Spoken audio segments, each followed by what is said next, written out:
The date was June 1st, 1921, when Black Wall Street, the name fittingly given to one of the most affluent all-black communities in America, was bombed from the air and burned to the ground by mobs of envious whites.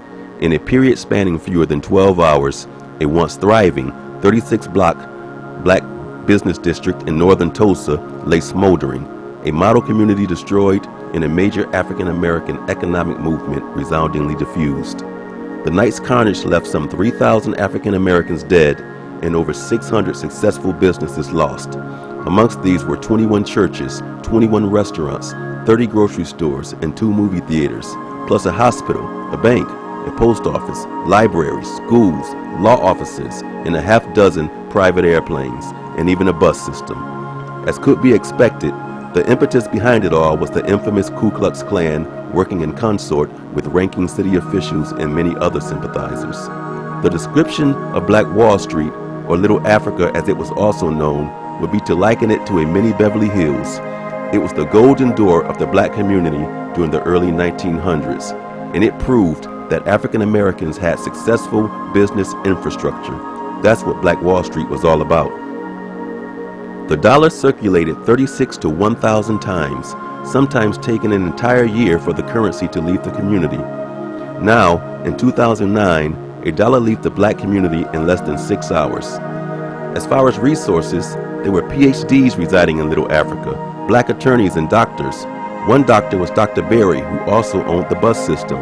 His average income was $500 a day, a hefty pocket of change in 1910. During that era, physician-owned medical schools. There were also pawn shops everywhere, jewelry stores, churches, restaurants, and movie theaters. It was a time when the entire state of Oklahoma had only 2 airports, yet 6 blacks owned their own airplanes. It was a very fascinating community. The area encompassed over 600 businesses in a 36 square block area with a population of 15,000 African Americans. And when the lower economic Europeans looked over and saw what the black community created, many of them were jealous.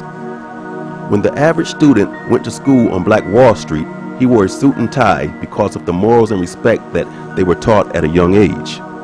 The mainstay of the community was to educate every child. Nepotism was a word they passionately believed in. The main thoroughfare was Greenwood Avenue, and it was intersected by Archer and Pine Streets. From the first letters of each of these names, you get GAP, and that's where the renowned R&B music group The Gap Band got its name. They were from Tulsa. Black Wall Street was a prime example of the typical black community in America that did business. But it was in an unusual location. You see, at that time, Oklahoma was set aside to be a black and Indian state. There were over 28 black townships there. 1/3 of the people who traveled in the terrifying Trail of Tears alongside the Indians between 1830 to 1842 were black people. The citizens of this proposed Indian and black state chose a black governor, a treasurer from Kansas named McDade. But the Ku Klux Klan said that if he assumed office, that they would kill him in less than 48 hours. A lot of blacks owned farmland, and many of them had gone into the oil business. The community was so tight and wealthy because they traded dollars hand to hand, and because they were dependent upon one another as a result of the Jim Crow laws. It was not unusual that if a resident's home accidentally burned down, it could be rebuilt within a few weeks by neighbors. This was the type of scenario that was going on day to day on Black Wall Street. When blacks intermarried into the Indian culture, some of them did receive their promised 40 acres and a mule, and with that came whatever oil was later found on the properties. On Black Wall Street, a lot of global business was conducted. The community flourished from the early 1900s until June 1st, 1921. That's when the largest massacre of non-military Americans in the history of this country took place, and it was led by the Ku Klux Klan. Imagine walking out of your front door and seeing 1,500 homes being burned. It must have been horrifying. Interviewed survivors believe that the whole thing was planned due to the fact that white families with their children stood around on the borders of the community and watched the massacre, the looting, everything, much in the same way they would watch a lynching. The spectator activity is where the word picnic is derived from. You see, it was typical to have community gatherings on Friday evenings in Oklahoma. The word was short for pick a nigger, to lynch that is. They would lynch a black male and cut off body parts as souvenirs. This went on every weekend in this country. That's where the term really came from. The cause of the massacre was simply racial economic jealousy. A lot of white folks had come back from World War I and they were poor. When they looked over into the black communities and realized that black men who fought in the war had come home as heroes and helped trigger the destruction. It cost the black community everything, and not a single dime of restitution, no insurance claims, has ever been awarded to the victims to this day. It is estimated that 3,000 black people were killed. Many of them were buried in mass graves all around the city. Some were thrown into the river. As a matter of fact, at 21st Street and Yale Avenue, where there now stands a Sears parking lot, that corner used to be a coal mine, where many of the bodies were thrown into the shafts. Many black Americans don't know about this story because we don't apply the word Holocaust to our struggle. Jewish people use the word Holocaust all the time. White people use the word Holocaust. It's politically correct to use the word Holocaust. But when we black folks use the word, people think that we're being crybabies or that we're trying to bring up old issues. No one comes to our support. In 1910, our forefathers and mothers owned 13 million acres of land at the height of racism in this country. Our mandate now is to teach our children about our own ongoing black Holocaust. We can rebuild Black Wall Street, but it won't be easy due to the psychological conditioning of black people ever since our ancestors arrived in America. Today, it is estimated that black income is $1 trillion. It's also estimated that this $1 trillion stay within the African American community just about 6 hours, while other cultures within America spend their money multiple times within their own culture before it leaves their community. Black people's money changed hands to another black-owned enterprise less than one time. We have been conditioned to believe that black business is whack business, unless it's a beauty salon, barbershop, hip-hop, or liquor store. More black money changes hands to drug dealers and bootleggers of audio CDs and movie CDs and brand name handbags than they do to legitimately owned businesses. The black community is dying. We have gotten caught up in the illusion of the American dream that instructs us to trust in corporate America for our children's future and to forget about all that nonsense of business ownership, entrepreneurism, and black cultural identity. We have accepted this conditioning of the mind to the point where we consider anything that unifies us for the purpose of empowerment we deem counterproductive to race assimilation. We have become more concerned with being accepted by other cultures, more important than our own economic empowerment. Assimilation has become the new minstrel show face. Today we sing, dance, shuck and jive in business suits while simultaneously disconnecting from all cultural connection for community race empowerment unless it is ordained by white masters. To be a black entrepreneur in membership with a black economic conscious think tank would be considered racist in view to numerous black business people. We have adopted a self-absorbed, disconnected mentality where many blacks that graduate from historically black universities has never heard of the Willie Lynch letter, while they shuck, jive, and step in the Greek fraternities. It would appear that even black institutions of higher learning have abandoned cultural empowerment for government funding.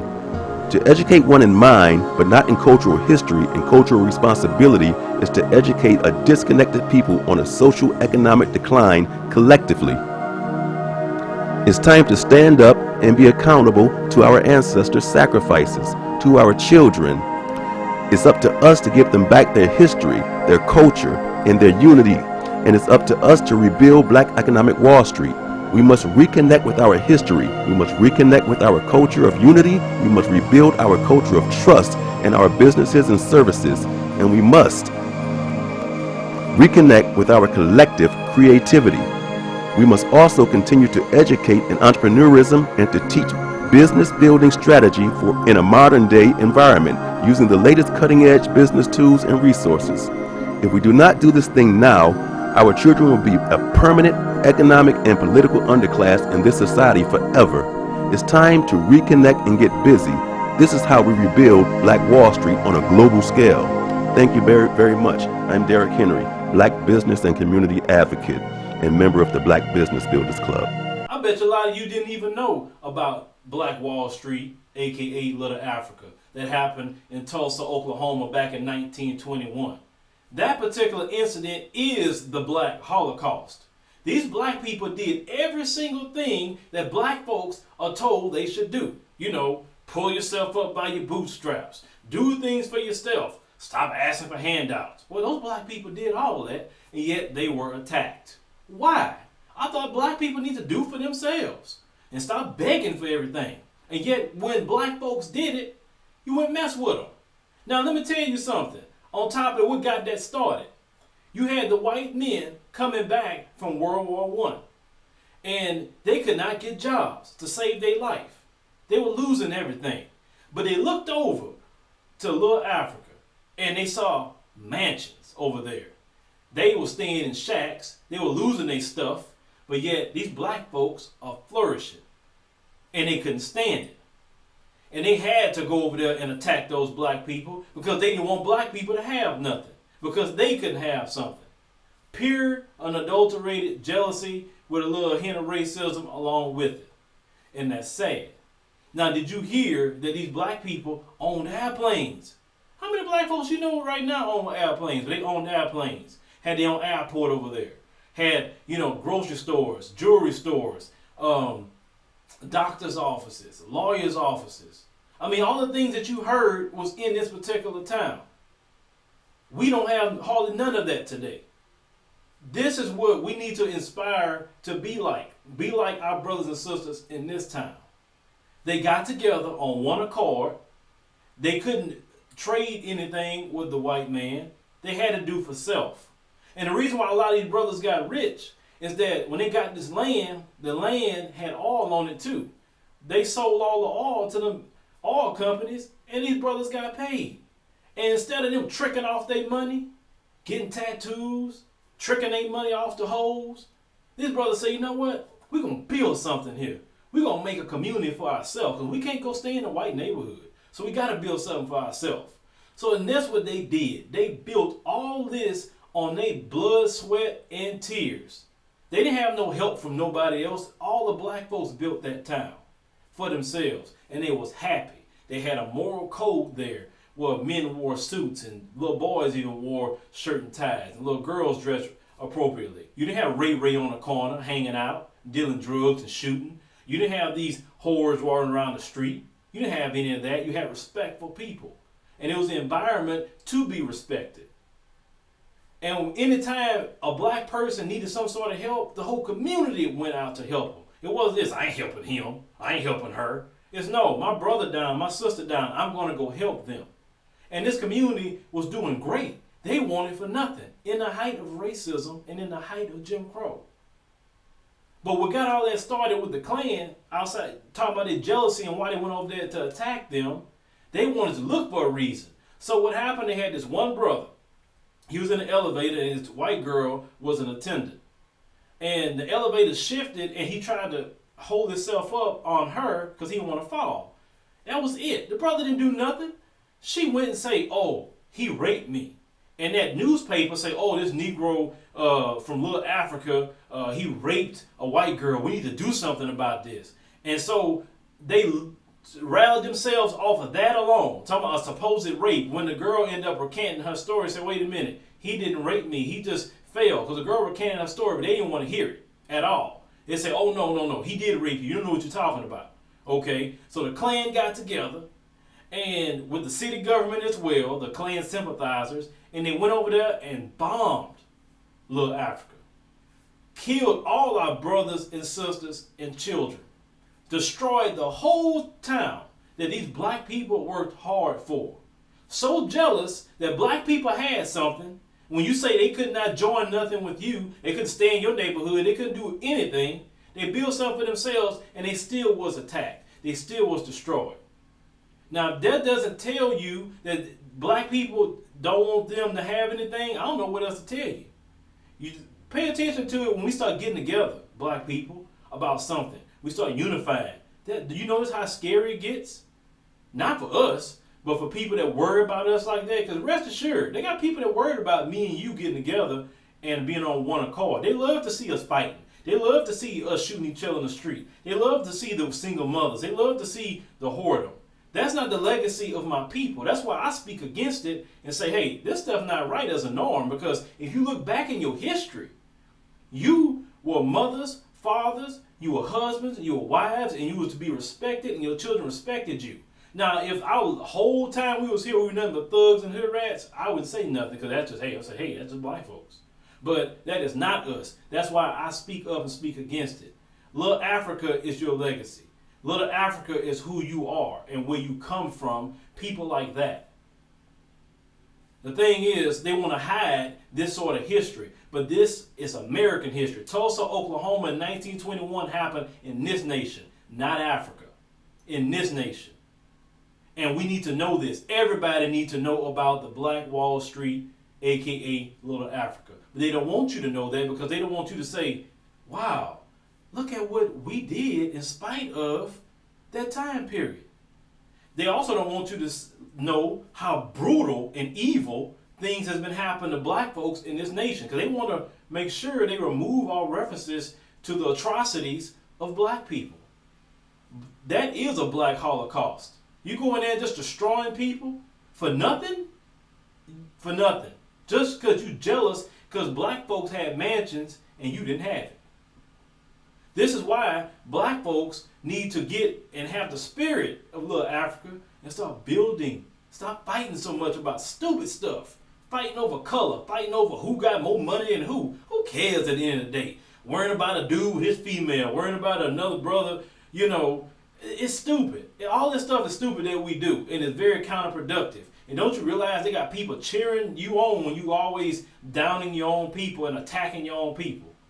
Now, if I talk about hood rats and thugs, because I know that's not our legacy, and it hurts me to see that stuff, and if I can put out a video showing what these people are doing and get somebody else to see and say, you know what, I don't want to be that way, that is why I talk about them. I have no issue with talking about that. But at the end of the day, we need our family back to build again.